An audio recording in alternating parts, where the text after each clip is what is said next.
The number of people killed on the nation's highways rose 4.6% in the first 9 months of 2020 despite coronavirus lockdowns that curtailed driving early in the year.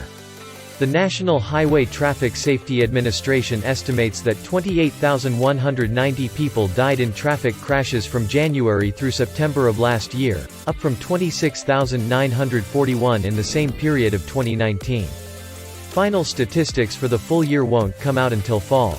Authorities blamed the increase on risky driving behavior that developed when there were few vehicles on the road early in the pandemic. Preliminary data tells us that during the national health emergency, fewer Americans drove, but those who did took more risks and had more fatal crashes, the safety agency said in a letter addressed to the nation's drivers. Traffic deaths rose 0.6% during the first quarter of 2020, but they fell 1.1% in the second quarter as coronavirus lockdowns restricted movement. Fatalities spiked 13.1% from July through September, the agency said. "We think the big culprit is speeding," said Jonathan Adkins, executive director of the Governor's Highway Safety Association.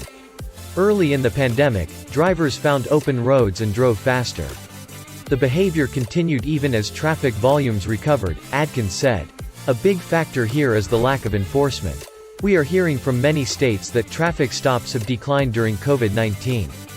Drivers feel like they can speed and get away with it," he said.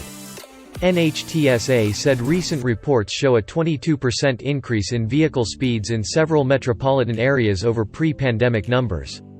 Also, a study found that 65% of drivers treated at trauma centers who were hurt in serious crashes had drugs or alcohol in their systems last year. It was 50.6% before the pandemic, NHTSA said. The agency also said fewer people are wearing seat belts. The agency is telling people not to drive under the influence of drugs or alcohol, to wear seat belts and to reduce their speeds in order to stay safe. It also says people should make sure their children are in the proper car seat for their size.